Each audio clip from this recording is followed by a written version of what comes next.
بالامور درك العاد شائعه بكثره في المجتمع، عن واحد شد واحده وداته وفرط فمه واخواته. ماني عارف انا ذي الرجيجله مثلا، ذي المراه يعني القدسيه نتاع المراه منين لاحقه، بقالهم شويه يعودوا يعبدوها. انا نشوف واحدين بقالوا شويه يعود يسجد عندها ويركع، هذا اللي بقالوا.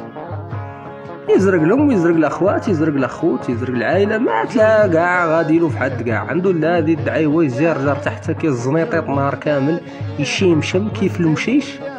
حياتهم مبنيه لا عليها هي، لا عاد تضحك يضحك، تنفقع ينفقع، تقول له كلمه والله تصد عنه هوك يقوم يبكي ويسينسق تحتها وكانه لا يوجد غيرها.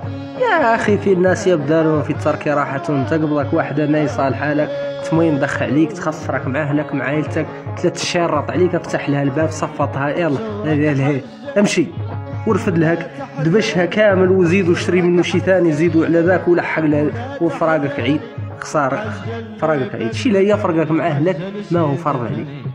تدي لا وتسينسقوا النهار كامل، واهلو يجبروا له الاعذار، لا ساقيت ولا معدلاله، والله ما هي ساقيت والله ما هي معدلاله. كل رويجه بلا رغيبه وبلا شخصيه، ومدين اللي وجبر مرمتن منه، وتم تشوف تشم ولا المسك وتجار رجل كي جفافه تمسح به الكارلاج.